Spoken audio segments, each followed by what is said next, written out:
ꯃꯤꯡꯂꯦꯟꯗ ꯌꯦꯡꯕꯤꯔꯤꯕ ꯑꯃꯁꯨꯡ ꯇꯥꯕꯤꯔꯤꯕ ꯏꯆꯤꯜ ꯏꯅꯥꯎꯁꯤꯡ ꯏꯆꯦ ꯏꯆꯜ ꯏꯃꯥ ꯄꯥꯕꯨꯡꯁꯤꯡ ꯃꯔꯨꯞꯁꯤꯡ ꯑꯣꯖꯥꯁꯤꯡ ꯃꯌꯥꯝ ꯄꯨꯝꯅꯃꯛꯄꯨ ꯗꯌꯥꯅꯟꯗ ꯂꯥꯏꯁ꯭ꯔꯝ ꯑꯃꯁꯨꯡ ꯑꯩꯒꯤ ꯏꯃꯨꯡ ꯃꯅꯨꯡꯒꯤ ꯃꯥꯏꯀꯩꯗꯒꯤ ꯏꯀꯥꯏ ꯈꯨꯝꯅꯖꯔꯤ ꯂꯣꯏꯅꯅ ꯌꯥꯏꯐ ꯃꯪꯒꯣꯜꯁꯨ ꯄꯤꯖꯔꯤ ꯀꯟꯕꯤꯕꯒꯤ ꯃꯄꯨ ꯖꯤꯁꯨ ꯈ꯭ꯔꯤꯁꯇꯒꯤ ꯊꯧꯖꯥꯜ ꯃꯍꯥꯛꯀꯤ ꯂꯣꯏꯅꯕꯤꯕ ꯃꯍꯥꯛꯀꯤ ꯕ꯭ꯂꯦꯁꯤꯡ ꯑꯗꯣ ꯌꯦꯡꯕꯤꯔꯤꯕ ꯇꯥꯕꯤꯔꯤꯕ ꯑꯗꯣꯝꯒꯤ ꯃꯊꯛꯇ ꯃꯇꯝ ꯆꯨꯞꯄꯒꯤ ꯑꯣꯏꯅ ꯂꯥꯛꯄ ꯑꯣꯏꯁꯅꯨ आमेन मैम जी कोई निमिदांगी प्रेयर तौजनबगीदमक ईश्वरदा ईश्वरबु थागतचनबगीदमक खुरमजनबगीदमक इपागी संगलेंदा अꯩꯒꯤ ꯅꯨꯄꯤ ꯑꯃꯁꯨꯡ ꯏꯆꯥ ꯑꯍꯨꯝ ꯂꯩꯖꯕꯅꯤ ꯑꯃꯁꯨꯡ ꯃꯌꯥꯝꯗꯁꯨ ꯂꯥꯏꯚ ꯃꯇꯦꯛ ꯑꯃꯈꯛꯇꯪ ꯊꯥꯖꯒꯦ ꯍꯥꯏꯗꯨꯅ ꯂꯥꯏꯚ ꯊꯥꯖꯔꯛꯄꯅꯤ ꯑꯃꯁꯨꯡ ꯌꯦꯡꯕꯤꯔꯤꯕ ꯌꯦꯡꯕꯤꯔꯛꯀꯗꯧꯔꯤꯕ ꯄꯨꯝꯅꯃꯛꯀꯤꯗꯃꯛꯇꯁꯨ ꯍꯥꯏꯖꯒꯦ ꯃꯌꯥꯝ ꯏꯪꯅ ꯇꯞꯅ हरावना इंथना नादा येक्तना फत्तबदगी अथेंबदगी अमंबदगी हैकाब जैकाब हाइरिबा फत्तबगी पांगलदगी अदोम सिंबु मतम चुप्पदा ईश्वरना कनबिदुना थंबिनबगीदमक्ता अदोमगी हक्सांगदा ना येक लेरमसु कोकपिनबगीदमक्ता मयाम उपाय ईश्वरना ऐना सेमजरिबा यूट्यूब चैनल असिगी ममिंग असे कनबिबा मपू हाइना थंबिबनी मयाम यीशु ख्रिस्तना कनबीबदी हिरम पुनमुक्त कनबीबनी अनाबदगी लांगतकनबदगी फत्तबदगी हैकाप जेकापदगी अमंबगी पांगलदगी जादू मंत्रदगी मयाम भूत प्रेत शैतान की पांगल पुनमुक्तगी कनबीबनी अदुगा लोमनाइदब सर्ग हेवन की दमुक्त थागचरी मयाम अहानबदे से अमखक्तंग इसक्चगे मदुगी मतुंगदा होली बाइबल दगी ईश्वरगी वहाय अमखक्तंग पाथोक्सरगा मयाम प्रेयर तौजगे मयामसु ईश्वर खुरंबा अइना ईश्वरबु खुरमजबसिदा मयामगी थमोइदसु ईश्वरबु थागत चदुना लैबियु ईश्वरना पुनमकपु लोइनबिबो ओइसनु मयाम अखोइ मियोइबना मियोइबगी पुंसि असे मसी अखोइना उरिबा पोसकसिंग असे मयाम मतम चुप्पगी ओइना लैरोय टेम्पररी ngakतनी नोंगमदी सोइदना लोइखिगनी मियोइबगी पुंसि अखोइना ngang ओइरिङैदगी हौना फंगनरक्पा मियोइ कया अमा ngasiदि लैखिद्रे मयाम सेटना खाइनबुना थनबा ताइबंग पानबनी अखोइ मियोइबगी पुंसि से मरमदुना अखोइबु सेमबिरक्पा अखोइबु कनबिबा अखोइबु लौबा लाक्पिगदौरिबा ईश्वरबु अखोइ थागतपा खुरमजबा हाइबसे क्वाइदगी हेना मथौ तारे मयाम अमसुंग ngasiगी मतम असे असुकी मतिक फटनरक्तबगी मरमना मयाम मिहात मिनई फत्तबगी नुंसी हैतबसे नोंमा नोंमागी हेजिलकलब मतमने दुने ईश्वरबु खुरमिनसी ईश्वरगी वाहाय तामिनसी मयाम ईश्वरबु थागतचबगी से मखक्तंगी सक्चरके अरोइबा मतम लाक्लबदा खंगहौरोय सिंथखिबा पिरांगसे हाइबैसे अमा अइना ngang ओइरिङैदा ताजखिबनी हाइबैसे सि ताजबा मतमदैगी थमोइदा यामना नुंसीबा फावजकी सक्चरके मयाम ताबिरमसु याय ममांगदा ताबिदब तारगसु ईश्वरबु थागतचरगे सक्चरके अरोइबा मतम लाक्लबदा खंगहौरोय सिंथखिबा पिरांगसे अरोइबा मतम लाक्लबदा खंगहौरोय सिंथखिबा पिरांगसे नोंमतसु खल्लुदबा खंगहौदबा मिटकुप अमा अरोइबा मतम लाक्लबदा खंगहौरोय सिंथखिबा पिरांगसे अइगिनी खल्लिबा नुंगाइबा संसार चटकनी नोंमा थनमलागा फजब फिजोलना योमलिबा हक्चांग हनगनी नोंमा थनमलागा कैदौरुनी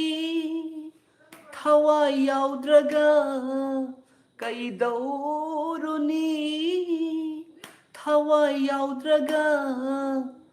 kinthakini mayagi hakchang aroiba matam laklabada khanghauroi sinthakiba pirangse ईश्वरदगी Lakpa अहिंगबा थवाई हनगनी Nongma मनाक्तमना सर्गनोरो अनिगी मरा अचुंबा विचार मिनंबा याउदा जिशुना लंबी नुंगाइबा सरगा जिशुना लंबी नुंगाइबा सरगा करंबा मफम नाहक न पांबा अरोइबा मतम लाक्लबदा खंगहौरोइ सिंथाखिबा पिरांगसे नोंमतसु खल्लुदबा खंगहौदबा मिटकूप अमा अरोइबा मतम लाक्लबदा खंगहौरोइ सिंथाखिबा पिरांगसे खंगहौरोइ सिंथाखिबा पिरांगसे थागतचरी अꯉꯥꯡ ꯑꯣꯏꯔꯤꯉꯩꯗ ꯇꯥꯖꯈꯤꯕ ꯏꯁꯩꯅꯤ ꯑꯩꯅ ꯁꯛꯆꯕ ꯃꯇꯝꯗ ꯀꯔꯤꯒꯨꯝꯕ ꯃꯌꯦꯛꯇ ꯁꯣꯏꯈꯤꯕ ꯌꯥꯎꯔꯒꯁꯨ ꯏꯄꯥ ꯏꯁꯣꯔꯅ ꯉꯥꯛꯄꯤꯗꯨꯅ ꯍꯔꯥꯎꯅ ꯂꯧꯁꯤꯟꯕꯤꯗꯨꯅ ꯌꯦꯡꯕꯤꯔꯤꯕ ꯄꯨꯝꯅꯃꯛꯇ ꯊꯧꯖꯥꯜ ꯃꯔꯥꯡ ꯀꯥꯏꯅ ꯍꯩꯊꯕꯤꯕ ꯑꯣꯏꯁꯅꯨ आमेन थागतचरी मैम हुजिक ईश्वरगी वाहै पाथोक्सरके अनिसुब पीटर पंदुप अनीगी पदमापन असी अहानबद पाथोक्सरके ईश्वर निंब सिंबु अथेंब कयादगी करमन कनबिगदगे अमसुंग धर्म चेंब सिंबु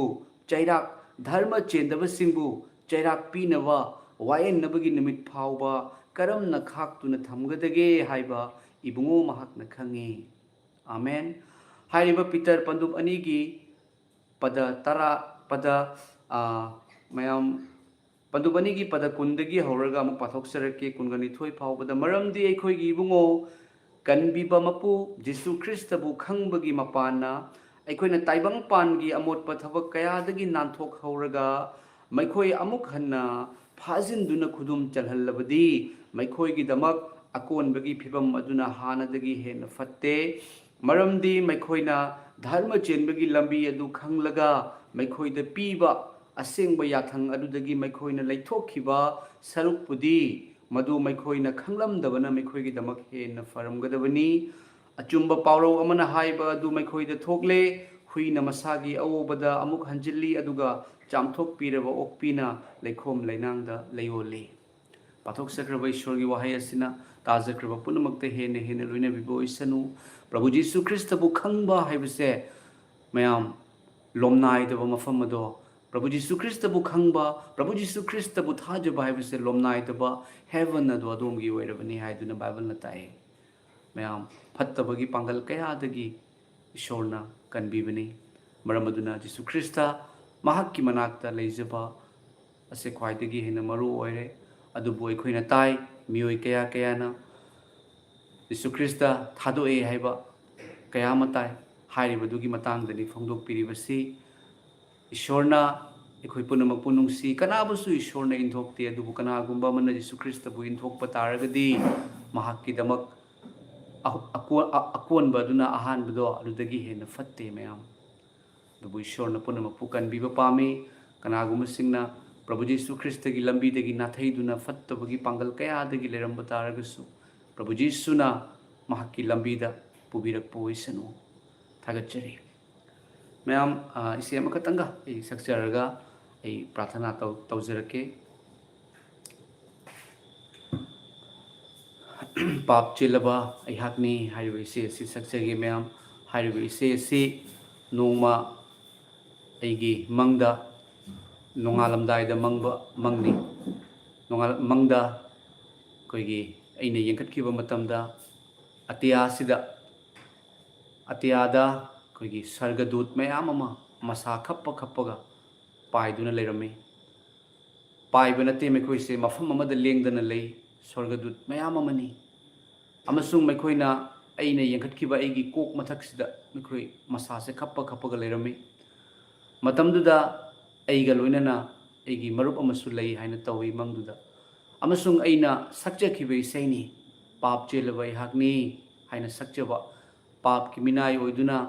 सेम्बिबा मपु जिसुबु काउथोकलुरे अइहाकना हाइना सक्पा मतमदा अतियादा पाइदुना मसा खप्तुना लेरंबा स्वर्गदूतसिंगदु लोइना मखादा पाइथरक्तुना अइगी मनाक्ता लोइना तोंगदुना मसा खप्पगा मखोंगना लेपगा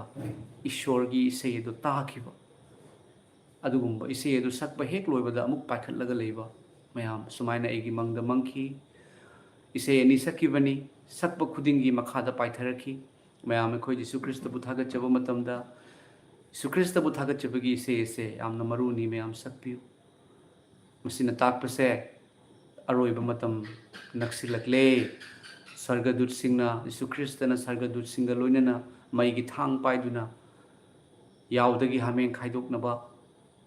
पापी सिंगदगी धर्म चेनबा खंदोकनबगी दमकता लाकदौरे हाइबदुनी मयाम आई सक्जरके असिगी मतुंगदा मयाम पुनमगी दमकता प्रार्थना तौजगे पाप चेलावा अइहाकनी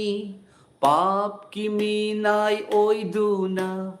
कनबीबा मपुजी शुबु काउथोकलुरे अइहाकना पाप चेलावा अइहाकनी सोलबा पुनसिबु कनबीनबा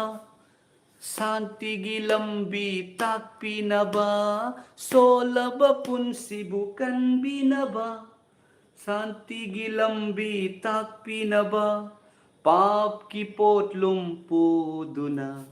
अइगिदमक शिबिरे पाप चेलावा अइहाकनी काउथोकलुराबा थामोइना खंगलकले मागी नुंगसीबा काउथोकलुराबा थामोइना खंगलकले मागी नुंगसीबा पाप की पोटलुम कोकतुना ईश्वर की मचा ओइजरे पाप चेलावा अइहाकनी लौसिले अइगी थामोइना कनबीबा मपुजी शुबु लौसिले अइगी थामोइना कनबीबा मपुजी शुबु निंगसिंगली अइना ततना अइगी निंगथौ अइगी प्रभु पाप चेलावा अइहाकनी पाप की मीनाय ओइदुना कनबीबा मपुजी शुबु काउथोकलुरे अइहाकना पाप चेलावा अइहाकनी आमेन मैम इसे ममांगदा याम कुइना सक्तबगी मरमना सोइबा यावरबसु ईश्वरना हरावना नुंसिना लोसनबिबो ओइसनु मैम अइहागसे याम फत्तबा यीशु ख्रिस्ता कनबीबगी मपु कनानो खंगमदबगी मरमना मीगिनी हाइदुना खलमे मीगिनी हाइदुना खलमदुना मरा लेजिदबा पास्टर अमबु कंपाउंड संगदुना एखोइ मंगाइरे कनबा हाइदुना फुरमे मयाम मागी नुपीना हालेलुया हालेलुया हाइना लाउखी अदुबु करिसु नते हाइना हलखिबनी कंप्रोमाइज तौसी हाइना फोन तौरसु यादबनी अदुबु ईश्वरना इगोंदा खंगलखी मयाम मसी अइना तौजरिबा थौगलसी प्रभु जीसु कनानो हाइना खंगजरगा तौजरकपनी अइगोंदा खंगनबिबदो प्रभु जीसुना अइबु हातोकनबगी नते अइगोंदा महाक्की नुंगसिबदो अइगोंदा अइगी थमोइदा थवाइदा हक्चांगदा चंगनबगी यावनबगी दमक्तनी मयाम मरमदुना तौजरिबा थौगलनी थागतजरी मयाम पुनमकी दमक्ता ईश्वरदा हाइजगे मयाम हाइरिबा संगलेन असिदा मयामना उबिरिबा संगलेन असे अइगुंबा अमगी पांगलना साबा ngamnabagi itik amata leijate ma'am दुकान मचा अमा तौजरगा अꯩꯒꯤ नुपꯤ इचा अहुम हिंगनब होनजब थबक थबक चंगदना मैम क्रिश्चियन ओइरे ताबदगी पानसु इंथोकपिबा मैम तुरेन मपानदा तिन्न खाजल्लगा जिंगना खाजल्लगा दुकान मचा अमा तौरगा हिंगनबगी होटनबा अदुबु इपाना याउबिबा लोइनबिबगी मरम नोइथोक्तबदो मागी मफमदो ओइथोहल्ली अदुबु नुंगसिबना ओइहल्ली मैम अमसुंग यीशु ख्रिस्टगी थौगल तौजरकपा लैता लाइरासिंगदा मतेंग पांगजनब होटनजरकपगी मरम इपाना अवाटपा मतमदा पिनबी थागतचरी मसिगिदमक्ता यंगबिरिबा पुनमक्तसु हेन हेन ईश्वरना पिनबिबनी मैम अखोई ngasi हिंगजरिबसे प्रभु जीसुगी मपालनी अखोई बुंगसी कनबिरिबसे फत्तब पुनमक्तगी मरमदुना प्रभु जीसुबु थागतपा काउबिगनु अदुगा मैम प्रार्थना तौबा काउबिगनु ईश्वरदा खुरमबा काउबिगनु मैम ईश्वरदा खुरमजबा मतमदा अखोईदा येलंबा पुलंबा फत्तबगी पांगल पुनमक काय कायदुना चेलिबने यीशु ख्रिस्टदा प्रार्थना तौहंदनबगी खुरम हंदनबगीदमक्ता हारिबा अथेंबगी मपुना याम कन्ना होनै अखोइना ईश्वरदा खुरमक्तबा यीशु ख्रिस्टगी मिंग थागलक्तबा मतमदा फत्तबदुना अखोइदा खुदुम चन्नबा होनरै मैम फत्तबदुगा अखोइगा मायोकनबा ngamदे यीशु ख्रिस्ट यावदना मरमदुना अखोइ प्रार्थना तौबा काउबिगनु ईश्वरदा खुरमबा काउबिगनु बाइबल पाबसु काउबिगनु मैम बाइबल गा अखोइगा तन्ना थानबा यादे अखोइगा खुरमबगा यीशु ख्रिस्टबु थागतचबगा तन्ना थानबा यादे यीशु ख्रिस्टबु थागतचबा होली बाइबल पादुना अमसुंग बाइबल की स्क्रिप्चर दो अदोमगी थमोइदा थंबियु अदोमना बाइबल पारकपा मतमदा अदोमगी थमोइदा ईश्वरना थक लाउना फावनबा बाइबल की वर्स लाकनी अदोमना ता पाबदा यामना हराउबा पांगल फंगबा हाइरिबा बाइबल की वर्स दो अदोम चिनफा पुबियु अदोमना गाड़ी थौबबु ओइरसु थबक सुबबु ओइरसु चटपबु ओइरसु अदोमना करिगुंबा अदोमगी हक्चांगदा नुंगाइरक्तबा करिगुंबा फारकपा तारगसु अदोमदा करिगुंबा अमा फारकपा तारगसु अदोमगी कंडीशन कयादा हाइरिबा बाइबल की वर्स तो अदोमगी चिंदगी हाइदोकपिरगा अदोम प्रार्थना तौबियु येलंबा पुनमक मांगखिगनी हौजिक ईश्वरदा हाइजमिनरसि प्रभु जीसुदा कनबिबगी मपुदा अफबा यावसिनबा इपादा थागतचरी पा ईश्वर सर्ग मालेम तैबंगपान सेमबिबा नुमित था थवान मिचा चिंग तमी सिंग कंफाल मरोल अहुमबु ले सेमबिबा अब्राहम की आइजाक की याकूब की इस्राएल की ईश्वर अहानब मियोइबा आदम अमसुंग हव्वाबु सेमबिबा इपाना हक्कु थागतचरी प्रभु ख्वाइदगी हेन मतिक चादबा मपुंग फादबा नचानी इपा नाहकसे असुकी मतिक नुंसी मरमदी नाहकना इबु नुंसीबी हातोकपदा यारबा नोरोकता थादबदा मतिक चारबा इबु इपा नाहकना हातोकपिददुना अइबु कनबीबा खक्ता नतना इपा नाहककी साखी पिहल्ली नसाना खंगजरे मतम अमदा खंगमदे इपा ईश्वर मीना हाइरकपा ताबदगी मेखोइदि हाउगी लाइनी अंग्रेजना संदोरकपा धर्मनी इनात मांगहनबनी मीगी ममा मसक फजबिदा ममा कौबनी हाइदुना इपा नाहककी थौगल तौबा पास्टर अमबु अइना खंगदबदगी तौख्रे पा लानख्रे अदुबु इपा ईश्वर अइबु ngakpiu आइना हाइजबदगी ओजा पास्टर की मखोंग पाइरगा हाइजबदगी इपा नाहकना कोकपिदुना अइबु ngasiदी इपागी थौगल ओहेन नाहक नुंगसिबनी प्रभु नाहकना पुनमक थौरांगबिबनी नचाना इपागी थौगल तौरकनबगीदमक्ता थवाइना हक्चांगदा लेरिबा मखै तौजगे इपा नाहककी थौगलदी अइगी पुनसिनी तैबंग मालेम पुनमक मांगख्रगसु इपा नाहकती अइगीदमक्ता लई अइगी नुपीगी चाहुम इपा नाहकना कोनसिनबियु मतम चुप्पदा अइगी इमा इपा इचिलनावसिंगना इपा नाहकपु खंगजद्रिबसे मैखोइबु सोकपियु इपा लोमनाइदबा इपा नाहककी मनाकता सर्गदा अइखोइ पुन्ना लैजगे येंबिरिबा लाइबसदा येंबिरकदौरिबा इचिलनाव इचे इचलसिंग पुनमकपुसु लोमनाइदबा सर्गदा अइखोइ पुन्ना हराउना लैजगे अदुगा इपा नाहकपु यादबा इपादा साउबा कया अमसु लैरि प्रभु मैखोइ खंगजदबगिनी इपा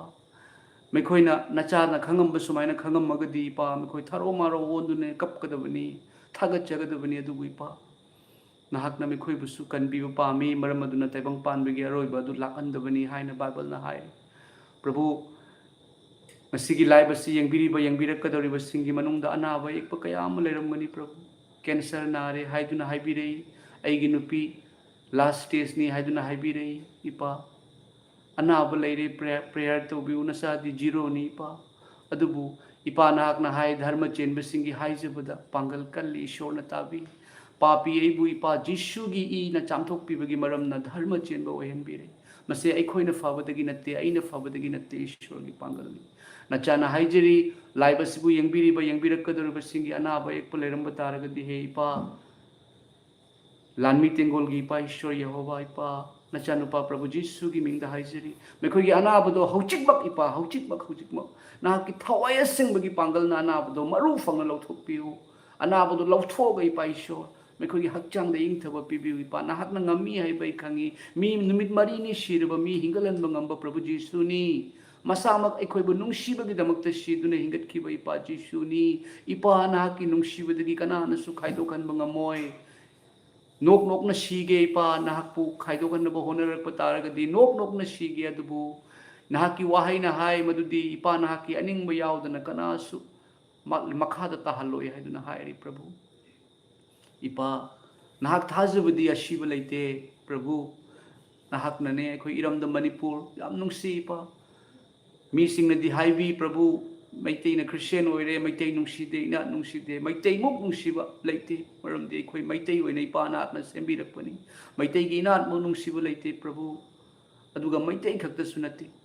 jati pomna makpu nungsiba ngambagi pangal do ipa na hapire manipur de ing thaba lagan biu prabhu ing thaba gi jubaraj na hakni kanbi bagi mapu na hakni nakhazai nakal namada khupak na thara de to pakhazai onsalu haiba prabhu jisu ni Kalbari ki cross da yopi ngakta yairaga sangkhraba yopi na u da khubak ta khong da yesallaga nakok ta tinghang ngakta upakpa matam da he ipa nahak na hai ki ipa mekhoi gi maral kok piu mekhoi na ingon da tawri base ahi kana no khangje da bagini ipa nahak na Kalbari ki cross da hen na mekhoi bu nungsi ki nahak ki nungsi badi hongba naide hai ipa lomba sunaide nahak ki nungsi bana hai thabiu prabhu nahak thajabadi ekhoi dharma hongdokte ekhoi dharma hongde ipa dharma di mina semi nahak ki dharma di nungsi bani ekhoi nungsi bada changjarakpani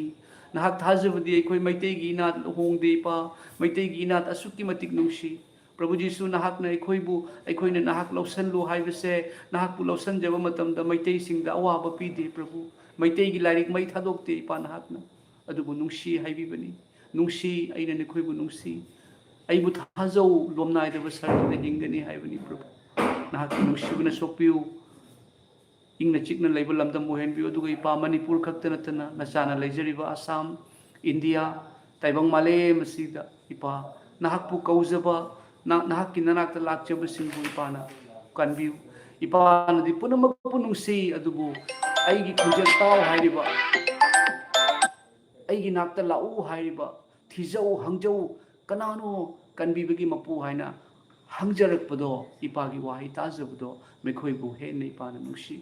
थागचरिपा मसी नचाना थाजरिबा लाइबसे अइगी चिलनाउ इचे चल कयाम ले इमा पाबों कनबिबु मपुगी YouTube channel दा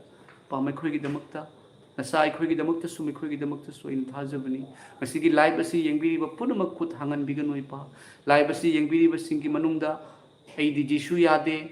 अइदी मखोइदा सावी हाइबसु मयाम मा यावरमगनी मेखोइबु हेन इपाना नुंसी हाइबा इखांगी मेखोइगी अवा अनादगी कनबिउ इपा प्रभु इंग थबा हाइबदो मेखोइदा पिनबिउ अनायक पुनमक नाजरत की प्रभु जीसु की मिंगदा पवित्र आत्मा होली स्पिरिट थवाय सिंबगी पांगलदगी लैशेम बिरपा यहोवा इपागी थौजालदगी अनायक कोकजदुना इंग थबगी पुंसी प्रभु जीसु की मिंगदा लाखो ओइरसा आमेन थागचरी चिलनाउ चे चलिमा पाबुंग सिंह एगी थमोइदा लेजबा वाहि सिंह अदो इना थमजबनी शोर्ड फोंदोकजबनी मैम शोरना पुनम पुनुंसी इंथ चिकथब लमदम हैबदो अखोइ ओइनबा अखोइ होनमिनसी मैम इरमद मणिपुर टेक्ता कायदना लेबो ओइसनो असुकी मतिक नुंसी आसामदा लेजरगसु तममगा थाजरोय मैम इरमद मणिपुरदा अवाबा मतारे अखोइसु वारिबनी नुंगाइबा म उरे अखोइसु हराउजरिबनी मैम तना थानबा यारोय अदुगा अखोइ मैतै खक्ता नुंसीबा असिकसु नत्ते अखोइ जाति पुनमक पुनुंसीबा ngambagi pangal maramdi ईश्वर की मफमददी जात बिजात खाइदे थागचरी मसीगी लाइव असि यंगबिरक पपुनमकपु कन्बी मपू यूट्यूब चैनल की माइकईदगी दयानंद लाइश्रम अमसुंग अइगी नुपी इचा अहुमगी माइकईदगी मपाल नायदना नुंगसिबा अखोय अमतनी हाइबगी नुंगसिबगी मरी प्रभु जीसुना पिनबिबगी मरीदो मयाम पुनमुक्त फोंदोकचरी मयाम क्रिसमस की मतम सु नक्सिलकले मरमदुना अखोय ईश्वरबु हेने हेना थागतमिनसी प्रभु जीसु लेरी महाक थाजबदी अखोय द शिब लेते प्रभु जीसुना हाइकिबा वहाय दु काउबिगनो आइदी हिंगतपा अमसुंग हिंगबा दुनी आइबु थाजबा महाक अदो शिरबसु हिंगनी अशिबा फावबा हिंगलहनबा ngamba जीसुना अदोम कईदौनैदा वाहल्लोय नाहल्लोय थाजबिउ हंथबिगनु अखोय नाय अनाबा फावरे प्रेयर तौरे फत्ते हाइना खनबिगनु फरकनी सोयदना फरकनी मैम अदुबु ईश्वरना महाकी मतम अचाबा मतमदा हेन्ना अखोयना हराउगदबगी हेन्ना अखोयदा माही चानबगी होनबिबनी आई फररोय सिरनी हाइदुना कपमबा अइना अइना nganghallibasini aigi chindagi thoganbiribasini ईश्वरना आई नुंगसिबगुमना अदोमबुसु नुंगसि चप मानना ईश्वरना नुंगसि थागतचरी प्रभु जीसु की थौजाल मतम चुपद लोइना बिबो वरसनु कमेंट तौबिरक चिलना विचे चिलिमा पाबुंसिंग प्रभु जीसु ख्रिस्त की थौजाल अदोम सिंग हेन अदोम की इमुंग मनुंग सेटना खाइनबा मत यावदना इंगथबा पुंसी प्रभु जीसु न पिने बिबो वरसनु आमेन मैम लाइव से लुसिंजरगे लाइबा नोमाइजिंग निमित की अखोगी नुमिदांग पुंग 6:30 तो अदुगा लाइव लाक्सनबो होनगे होनजगे अदुगा वाहंगी ओइबा खरसु हंगजगे चिलना ओइचे चिल सिंगा दुदि मयामनसु एकोइ फैमिली की दमकता ईश्वर द हाइजबा काउबिगनु अइना मतम चुपदा मयाम पुनमकी दमकता ईश्वर द हाइजरिबनी प्रभु जीसु कनबिबगी मपुना मतम चुपदा कनबिबो रसनो आमेन गुड नाइट मयाम सिंगी विन लाइव से लुसिंजरगे प्रभु जीसु की थौजाल मतम चुपदा लोइनरबनी अदुम सिंगा आमेन।